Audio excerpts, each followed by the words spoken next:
ಅಶ್ವ ಹೆಲ್ತ್ಗೆ ಸ್ವಾಗತ. ನಾನು ಲಕ್ಷ್ಮೀ ಬಾಗಲಕೋಟೆ. ನನ್ನೊಟ್ಟಿಗಿದ್ದಾರೆ ನಾರಾಯಣ ನೇತ್ರಾಲಯದ ಮಕ್ಕಳ ಕಣ್ಣಿನ ತಜ್ಞರಾಗಿರುವಂತಹ ಡಾಕ್ಟರ್ ದರ್ಶಿನಿ ಯಲ್ಲಮ್ಮ ಅವರು. ಅವ್ರ ಹತ್ರ ಮಾತಾಡ್ತಾ ಹೋಗ್ತೀನಿ. ಮಕ್ಕಳಿಗೆ ಯಾಕೆ ಸಮಸ್ಯೆ ಇದು ಬರುತ್ತೆ, ಜೊತೆಗೆ ಸ್ಪೆಷಲ್ಲಾಗಿ ಎಕ್ಸಾಮ್ ಟೈಮಲ್ಲಿಯೇ ಈ ಸಮಸ್ಯೆ ಕಂಡು ಬರುತ್ತೆ, ಯಾವ ಕಾರಣಕ್ಕೆ, ಹಾಗಾದರೆ ಮಕ್ಕಳು ಎಕ್ಸಾಮ್ ಟೈಮಲ್ಲಿ ಓದೋದೇ ತಪ್ಪ ಅಥವಾ ಲೈಟ್ ಬೆಳಕಿಗೆ ಸಮಸ್ಯೆಗಳು ಕಂಡು ಬರ್ತಾವೆ, ಈ ಎಲ್ಲದರ ಕುರಿತು ನಾನು ಮಾತಾಡ್ತಾ ಹೋಗ್ತೀನಿ. ಹಲೋ ಮ್ಯಾಮ್, ಹೇಗಿದ್ದೀರಾ? ಹಲೋ, ಚೆನ್ನಾಗಿದ್ದೀನಿ. ಸೊ ಸದ್ಯಕ್ಕೆ ಹೆಚ್ಚಾಗಿ ಪ್ರಾಬ್ಲಮ್ಸು ಮಕ್ಕಳಲ್ಲೇ ಕಂಡು ಬರುವಂಥದ್ದು. ಯಾಕಂತಂದರೆ ಈಗ ಚಿಕ್ಕ ಚಿಕ್ಕ ಮಕ್ಕಳಿಗೆಲ್ಲ ಸ್ಪೆಕ್ಸ್ ಹಾಕ್ತಾರೆ.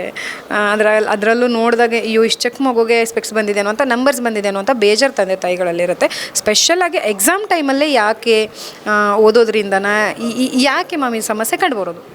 ಸೊ ಎಕ್ಸಾಮ್ ಟೈಮಲ್ಲಿ ಏನಾಗುತ್ತೆ ಅಂದರೆ ಮಕ್ಕಳು ಕಂಟಿನ್ಯೂಸ್ ಆಗಿ ವರ್ಷ ಇಡೀ ಓದದೇ ಇರೋದನ್ನು ಒಂದೇ ಸರಿ ಎಲ್ಲ ಕುತ್ಕೊಂಡು ಓದ್ಬಿಡೋಣ ಅಂತ ಎಲ್ಲ ಡಿಸೈಡ್ ಮಾಡ್ಕೊಂಬಿಟ್ಟಿರ್ತಾರೆ.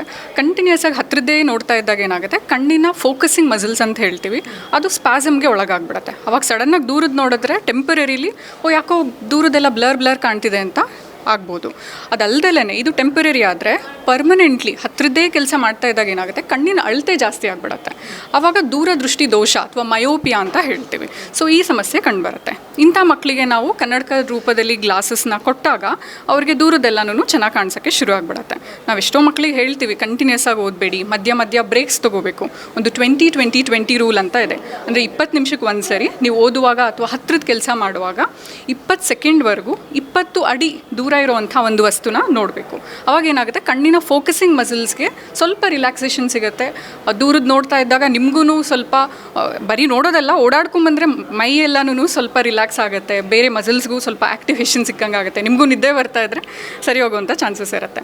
ಸೊ ಇದು ಬರೀ ಕನ್ನಡಕದ ಪವರ್ ಆದರೆ ಬೇರೆ ಥರದ ಕಣ್ಣಿನ ಪ್ರಾಬ್ಲಮ್ಗಳು ಬರ್ಬೋದು. ಎಕ್ಸಾಮ್ ಟೈಮಲ್ಲಿ ಏನಾಗುತ್ತೆ ಅಂದರೆ ಕಂಟಿನ್ಯೂಸ್ ಆಗಿ ಕುತ್ಕೊಂಡು ಓದ್ತಾ ಇದ್ದಾಗ ಅವರು ಬ್ಲಿಂಕ್ ಮಾಡೋದನ್ನು ಮರ್ತು ಬಿಡ್ತಾರೆ. ಅವಾಗ ಏನಾಗುತ್ತೆ, ಕಣ್ಣಲ್ಲಿ ಏನು ಟಿಯರ್ಸ್ ಅಂತ ಹೇಳ್ತೀವಿ, ಕಣ್ಣೀರು, ಅದು ಆವಿಯಾಗಿ ಹೋಗಿಬಿಟ್ಟು ಕಣ್ಣಲ್ಲಿ ಡ್ರೈನೆಸ್ ಉಂಟಾಗತ್ತೆ. ಸೊ ಇದನ್ನು ನಾವು ಡ್ರೈ ಐ ಅಂತ ಹೇಳ್ತೀವಿ. ಇದ್ರ ಮೂಲಕ ಅಲರ್ಜಿ ಬರ್ಬೋದು. ನಂತರ ಕಣ್ಣಲ್ಲಿ ಇರಿಟೇಷನ್ ಅಥವಾ ಫಾರಿನ್ ಬಾಡಿ ಸೆನ್ಸೇಷನ್ ಅಂತೀವಿ. ಏನೂ ಕಣ್ಣಲ್ಲಿ ಇದೆ ಅನ್ನಿಸ್ತಾ ಇದೆ ಬಟ್ ಏನೂ ಇರೋದಿಲ್ಲ. ಕಣ್ಣಲ್ಲಿ ಡ್ರೈನೆಸ್ಗೆ ಅದು ಫಾರಿನ್ ಬಾಡಿ ಸೆನ್ಸೇಷನ್ ಕೂಡ ಬರ್ಬೋದು. ಈ ರೀತಿಯಾದ ಮಕ್ಳು ಏನು ಮಾಡ್ತಾರೆ, ಕಣ್ಣನ್ನು ಉಜ್ಜೋದು, ಅವಾಗ ಉಜ್ತಾನೆ ಇರೋದು ಸರಿ ಮಾಡ್ಕೊಳ್ಳೋಕ್ಕೋಸ್ಕರ ಏನಾದರೂ ಮಾಡ್ತಾರೆ. ಆವಾಗ ಕೈಯಲ್ಲಿರುವಂಥ ಕೀಟಾಣುಗಳು ಕಣ್ಣಿಗೆ ಹೋಗ್ಬಿಟ್ಟು ಇನ್ಫೆಕ್ಷನ್ ಕೂಡ ಬರುವಂಥ ಚಾನ್ಸಸ್ ಇರುತ್ತೆ.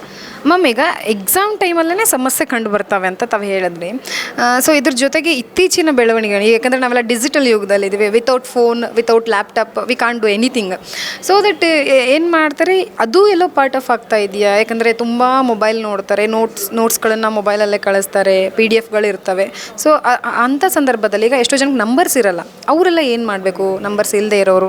ಸೊ ನಾವು ಇದು ಬರೀ ಕನ್ನಡಕ ಇರೋರಿಗೆ ಮಾತ್ರನೇ ಈ ಇನ್ಸ್ಟ್ರಕ್ಷನ್ಸ್ ಅಂತ ಹೇಳ್ತಾ ಇಲ್ವಾ, ಎಲ್ಲ ಮಕ್ಕಳಿಗೂ ಒಂದಷ್ಟು ನೀವೇನು ಫಾಲೋ ಮಾಡಿದ್ರೆ ನಿಮ್ಮ ಕಣ್ಣಿನ ಆರೋಗ್ಯಕ್ಕೆ ಒಳ್ಳೆಯದು ಅಂತ ಹೇಳ್ತೀನಿ. ಒಂದು, ನೀವು ಓದುವಾಗ ಬುಕ್ಕನ್ನು ದೂರ ಇಟ್ಕೋಬೇಕು, ಆಯಿತಾ? ಒಂದು ಎಲ್ಬೋ ಡಿಸ್ಟೆನ್ಸ್ ಅಂತ ಹೇಳ್ತೀವಿ. ಅಂದರೆ ಮೊಣಕೈಯಷ್ಟು ನೀವು ಓದೋ ಮಟೀರಿಯಲ್, ಅದು ಬುಕ್ಸ್ ಇರ್ಬೋದು ಅಥವಾ ಏನಾದರೂ ಟ್ಯಾಬ್ ಅಥವಾ ಈ ನಡುವೆ ಎಷ್ಟೊಂದು ಮಕ್ಕಳು ಬರೀ ಡಿಜಿಟಲಲ್ಲೇ ಓದ್ಕೊಂಡ್ಬಿಡ್ತಾರೆ. ಆದಷ್ಟು ಸಾಧ್ಯ ಆದರೆ ಪ್ರಿಂಟ್ ತೆಕ್ಕೊಳ್ಳಿ. Hard copy book always better than digital devices. So ಸ್ಕ್ರೀನಿಂದ ಏನಾಗುತ್ತೆ, ಅಲ್ಲಿ ಬರ್ತಾ ಇರೋ ಕಿರಣಗಳಿರ್ಬೋದು ಅಥವಾ ಸ್ಕ್ರೀನಲ್ಲಿ ನೀವು ನೋಡ್ತಾ ಇದ್ದರೆ ಬ್ಲಿಂಕೇ ಮಾಡೋದಿಲ್ಲ ಮತ್ತು ಸ್ಟ್ರೈನ್ ಜಾಸ್ತಿ ಆಗುತ್ತೆ. ಸೊ ಆದಷ್ಟು ಸ್ಕ್ರೀನ್ಗಿಂತ ಜಾಸ್ತಿ ಬುಕ್ಸ್ನ ಉಪಯೋಗಿಸಿದ್ರೆ ಒಳ್ಳೆಯದು. ಅದಲ್ಲದೆ ನೀವೇನರಲ್ಲಾದರೂ ಓದ್ರಿ, ಬಟ್ ಸ್ವಲ್ಪ ದೂರ ಇಟ್ಕೊಳ್ಳಿ. ಎಲ್ಬೋ ರೂಲ್ನ ಫಾಲೋ ಮಾಡಿ. ಇಷ್ಟಾದರೂ ತುಂಬ ಹತ್ತಿರ ಕಣ್ಣಿಗೆ ಇಟ್ಕೊಂಡ್ರೆ ಬಹಳನೇ ಸ್ಟ್ರೈನ್ ಆಗಿಬಿಡುತ್ತೆ ಕಣ್ಣಿಗೆ. ಅದು ಒಂದು. ಆಮೇಲೆ ಅವಾಗವಾಗ ಬ್ರೇಕ್ ತೊಗೊಂಡು ಹೇಳ್ದಂತೆ ದೂರದ್ದೇನಾದರೂ ನೋಡಬೇಕು. ಆ್ಯಂಡ್ ಆಲ್ಸೋ ನೀವು ಕುತ್ಕೊಳ್ಳುವಾಗ ಲೈಟಿಂಗ್ ಎಲ್ಲನೂ ಸ್ವಲ್ಪ ಇಂಪಾರ್ಟೆಂಟ್ ಆಗುತ್ತೆ. ಎಷ್ಟೋ ಮಕ್ಳು ಏನು ಮಾಡ್ತಾರೆ, ಮಲ್ಕೊಂಡು ಓದ್ತೀವಿ, ಬಗ್ಗಿ ಓದ್ತೀವಿ, ನಮ್ಮ ಬೆನ್ನಿನ ನೆರಳೇನಿದೆ ಅದು ಬುಕ್ ಮೇಲೆ ಬಿದ್ದುಬಿಟ್ಟು ಕಣ್ಣಿಗೆ ಸ್ಟ್ರೈನ್ ಆಗಿ ಓದ್ತೀವಿ. ಹೀಗೆಲ್ಲ ಮಾಡಬಾರ್ದು. ಎರ್ಗೋನಾಮಿಕ್ಸ್ ಅಂತ ಹೇಳ್ತೀವಿ. ಅಂದರೆ ನೀವು ಕುತ್ಕೊಳ್ಳೋ ಅಂಥ ರೀತಿ, ಶೈಲಿ ಹೇಗಿರಬೇಕು ಅಂದರೆ ಕುತ್ತಿಗೆ ಮತ್ತು ಬೆನ್ನು ನೇರವಾಗಿ ಇರಬೇಕು. ನಿಮ್ಮ ಟೇಬಲ್ ಮೇಲೆ ನೀವು ಬುಕ್ಕನ್ನು ಅಥವಾ ನೀವು ಓದೋ ಮಟೀರಿಯಲ್ನ ಇಡಬೇಕು. ನೀವು ಚೇರ್ ಮೇಲೆ ಕುತ್ಕೋಬೇಕು. ಆ್ಯಂಡ್ ಲೈಟ್ ಡೈರೆಕ್ಟಾಗಿ ಬುಕ್ ಮೇಲೆ ಬೀಳಬೇಕು. ನಿಮ್ಮ ನೆರಳು ಬುಕ್ ಮೇಲೆ ಬೀಳಬಾರದು. ಸೊ ಇದನ್ನೆಲ್ಲ ಫಾಲೋ ಮಾಡಬೇಕು. ಆಮೇಲೆ ನೀವೇನಾದರೂ ಲ್ಯಾಪ್ಟಾಪಲ್ಲಿ ಓದ್ತಾ ಇದ್ದರೆ ಅದರ ಬ್ರೈಟ್ನೆಸ್ ತುಂಬ ಅತಿ ಹೆಚ್ಚೂ ಇರಬಾರ್ದು, ಅತಿ ಕಡಿಮೆನೂ ಇರಬಾರ್ದು. ತುಂಬ ಡಿಮ್ ಇದ್ರೂ ಕಣ್ಣಿಗೆ ಸ್ಟ್ರೈನ್ ಆಗುತ್ತೆ, ಏನು ಬರ್ತಿದ್ದಾರೆ ಅಂತಲೇ ಕಾಣಿಸ್ತಾ ಇರೋದಿಲ್ಲ. ತುಂಬ ಹೆಚ್ಚಿಗೆ ಬ್ರೈಟ್ನೆಸ್ ಇದ್ರೂ ಕಣ್ಣಿಗೆ ಚುಚ್ಚೋ ಅಂಥ ಎಕ್ಸ್ಟ್ರಾ ಲೈಟ್ ಎಫೆಕ್ಟ್ಸ್ ಇರುತ್ತೆ. ಸೊ ಆಪ್ಟಿಮಲ್ ಬ್ರೈಟ್ನೆಸ್ ಅಂತ ಹೇಳ್ತೀವಿ. ಎಷ್ಟು ಬೇಕೋ ಅಷ್ಟು ಬೆಳಕು ಬ್ರೈಟ್ನೆಸ್ ಸ್ಕ್ರೀನ್ಗೆ ಇಡಬೇಕಾಗತ್ತೆ. ಸೊ ಇದೆಲ್ಲ ಇನ್ಸ್ಟ್ರಕ್ಷನ್ಸ್ ಫಾಲೋ ಮಾಡಿದ್ರೆ ಕನ್ನಡಕ ಇಲ್ಲದೇ ಇರೋರಿಗೆ ಕನ್ನಡಕ ಬರಲ್ಲ, ಕನ್ನಡಕ ಇರೋರಿಗೆ ಪವರ್ ಜಾಸ್ತಿ ಆಗಲ್ಲ. ಈಗ ಮ್ಯಾಮ್, ನಿದ್ದೆ ಅನ್ನುವಂಥದ್ದು ಸಹ ಕಮ್ಮಿ ಆಗುತ್ತೆ. ಯಾಕಂದರೆ ಎಕ್ಸಾಮ್ ಭಯ ಇರುತ್ತೆ, ತುಂಬ ಸ್ಟ್ರೆಸ್ ಮಾಡ್ಕೊತಾರೆ, ಟೆನ್ಷನಲ್ಲಿರ್ತಾರೆ. ಸೊ ಆ ಟೈಮಲ್ಲಿ ನಿದ್ದೆನೂ ಕಮ್ಮಿ ಮಾಡೋದ್ರಿಂದ ಅದನ್ನು ಎಫೆಕ್ಟ್ ಆಗುತ್ತಾ ಹೆಂಗೆ?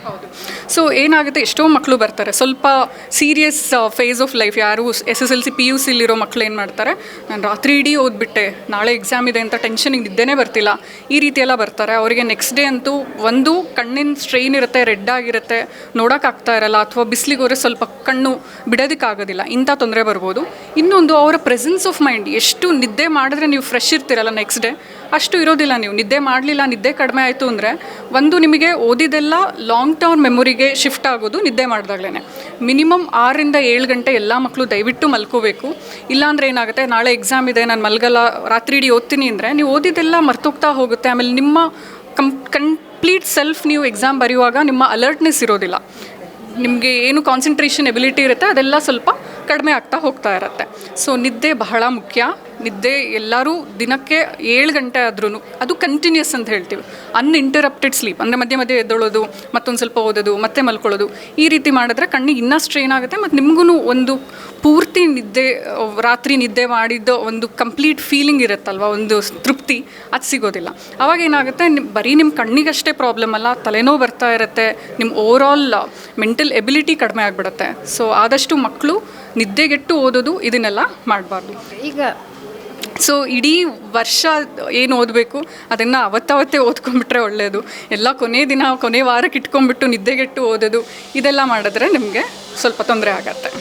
ಮಮ್ಮೀಗ ಆಹಾರ ಪದ್ಧತಿ ಅನ್ನುವಂಥದ್ದು ಡೇ ಬೈ ಡೇ ಚೇಂಜ್ ಆಗ್ತಾಯಿದೆ. ಯಾಕಂದರೆ ಜಂಕ್ ಫುಡ್ ಜಾಸ್ತಿ ತಿಂತಾರೆ, ಈ ಚೀಸು ಇಂಥದ್ದು ಜಾಸ್ತಿ ತಿಂತಾ ಇರೋದ್ರಿಂದಾಗಿ ಎಲ್ಲವೂ ಬರ್ಡನ್ ಎಕ್ಸಾಮ್ ಟೈಮಲ್ಲೇ ಆಗುತ್ತೆ. ಸೊ ಆ ಟೈಮಲ್ಲೂ ಏನಾದರೂ ಊಟದಲ್ಲಿ ವ್ಯತ್ಯಾಸಗಳು ಆಗ್ತಾ ಇರೋದ್ರಿಂದಾಗಿ ಅಲ್ಲೇನಾದರೂ ಲಿಮಿಟೇಷನ್ ಊಟದ ಮಾಡಬೇಕಾ, ಆ ಥರದ್ದು ಏನಾದರೂ ರೂಲ್ಸ್ನ ಫಾಲೋ ಮಾಡಬೇಕಾ, ಹೆಂಗೆ? ಹೌದು, ಈಗ ಸಮ್ಮರ್ ಟೈಮ್ ಇರೋದ್ರಿಂದ ಸ್ವಲ್ಪ ಇನ್ಫೆಕ್ಷನ್ಸು ಮತ್ತು ಈ ರೀತಿ ವಾಟ್ರಲ್ಲಿ ಸ್ಪ್ರೆಡ್ ಆಗೋವಂಥ ಇನ್ಫೆಕ್ಷನ್, ಆದಷ್ಟು ಆಚೆ ಕಡೆ ಫುಡ್ ಏನಿರುತ್ತೆ ಅದು ಹೈಜಿನಿಕ್ ಆಗಿರುತ್ತಾ ಇಲ್ವಾ ನಮಗೆ ಗ್ಯಾರಂಟಿ ಇರೋದಿಲ್ಲ. ಆದಷ್ಟು ಮನೇಲಿ ಮಾಡಿ ತಿನ್ನಿ. ಎಕ್ಸಾಮ್ ಟೈಮಲ್ಲಿ ರಿಸ್ಕ್ ತೊಗೊಳ್ಳೋದು ಬೇಡ. ಒಂದೊಂದು ಸರಿ ಅಂತೂ ಟೈಫಾಯ್ಡ್, ಡೆಂಗಿ, ಮಲೇರಿಯಾ ಈ ರೀತಿ ಎಲ್ಲ ಬಂದುಬಿಟ್ರೆ ಎಷ್ಟೋ ವಾರಗಟ್ಟಲೆ ನೀವು ಹಾಸ್ಪಿಟ್ಲಲ್ಲೆಲ್ಲ ಇರಬೇಕಾಗತ್ತೆ. ಓದೋಕ್ಕೂ ಕಷ್ಟ ಆಗುತ್ತೆ, ಎಕ್ಸಾಮ್ ಬರೆಯೋದಕ್ಕೂ ಎಷ್ಟೋ ಮಕ್ಕಳು ತಪ್ಪಿಸ್ಕೊಂಡ್ಬಿಟ್ಟಿದ್ದಾರೆ ಎಕ್ಸಾಮ್ ಬರೆಯೋದ್ರಿಂದ. ಸೊ ಹಾಗಾಗಿ ಪೌಷ್ಟಿಕ ಆಹಾರ ಮನೆಯಲ್ಲೇ ಏನು ನಿಮಗೆ ತರಕಾರಿ, ಹಣ್ಣು ಎಲ್ಲ ಸಿಗುತ್ತೆ, ಅದನ್ನು ತೊಗೊಳ್ಳಿ. ಎಲ್ಲದಕ್ಕಿಂತ ನೀರು ಚೆನ್ನಾಗಿ ಕುಡಿಬೇಕು. ಯಾಕೆಂದರೆ ಒಂದೇ ಕಡೆ ಕುತ್ಕೊಂಡು ನೀವು ಓದ್ತಾ ಇರ್ತೀರಾ, ಹೀಟ್ ಜನ್ರೇಷನ್ ಆಗಿ ನಿಮ್ಮ ಬಾಡಿಯಲ್ಲಿ ಡಿಹೈಡ್ರೇಷನ್ ಶುರು ಆಗಿಬಿಟ್ಟಿರುತ್ತೆ. ನೀರಿನ ಅಂಶ ಕಡಿಮೆ ಆದಾಗ ಏನಾಗುತ್ತೆ, ನಿಮ್ಮ ಕಣ್ಣಲ್ಲೂ ಡಾರ್ಕ್ ಸರ್ಕಲ್ಸ್ ಬರೋದು, ಕಣ್ಣಲ್ಲಿ ಡ್ರೈ ಐ ಆಗೋದು, ಇದೆಲ್ಲ ಶುರು ಆಗುತ್ತೆ.